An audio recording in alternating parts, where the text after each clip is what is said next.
جو ہمدردی کی لہر دوڑ گئی تھی، اس کی وجہ سے بہت سارے سرکاری اہم گواہ حکومت کے خلاف ہو گئے تھے اور بہت ساروں کے متعلق اندیشہ تھا، اور 2 ساتھی جنہوں نے اقرار کر لیا تھا انہوں نے اپنا بیان واپس لے لیا تھا۔ حکومت کو خطرہ ہو گیا کہ اگر معمولی طریقے پر مقدمہ چلا تو اسے کامیابی نہ ہوگی۔ اس خاص عدالت میں مقدمہ چلا کر ابھی 2 ہفتہ بھی نہیں ہوئے تھے کہ توقع کے مطابق حکومت سے ٹکر ہو گئی۔ عدالت کے حاکم نے یہ حکم دیا کہ چونکہ ہم نے عدالت میں داخل ہوتے وقت نعرے لگائے تھے، اس لیے ہمیں ہتھکڑیاں پہنائی جائے۔ جب ہم نے عذر کیا کہ ہم مجسٹریٹ کی عدالت میں اور ہائی کورٹ میں بھی یہ نعرے لگاتے تھے اور انہوں نے کبھی کوئی اعتراض نہیں کیا، تو اس حاکم عدالت نے پولیس کو حکم دیا کہ زبردستی کی جائے۔ وکیلوں اور دوسرے بہت سارے لوگوں کے سامنے پولیس کی ایک بہت بڑی جمعیت نے لاٹھیوں اور بندوقوں کے کندھوں سے ہم پر حملہ کر دیا۔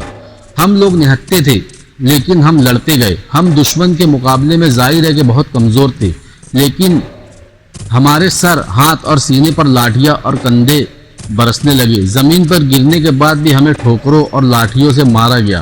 ہم سب زخمی ہو گئے، سارے جسم سے خون بہنے لگا اور اسی حالت میں زبردستی ہمیں عدالت کے باہر کھینچ کر لے گئے۔ زخم اتنے شدید آئے تھے کہ ہمارے کئی ساتھی کئی دن تک چل پھر نہیں سکے۔ ہم نے مطالبہ کیا کہ حکم واپس لے لیا جائے اور اس کا یقین دلایا جائے کہ اس قسم کا برتاؤ آئندہ نہیں کیا جائے گا۔ حکومت اس کے لیے تیار نہیں تھی۔ عدالت کے اراکین میں ہندوستانی صرف و آغا حیدر تھے۔ اس واقعے کا ان پر اتنا اثر ہوا کہ انہوں نے ایک بیان دیا کہ ہتھکڑیاں پہناتے یا قوت استعمال کرنے کے حکم سے ان کا کوئی تعلق نہیں ہے۔ چند دن بعد عدالت کے اراکین میں تبدیلی کر دی گئی اور آغا حیدر ہٹا دیے گئے۔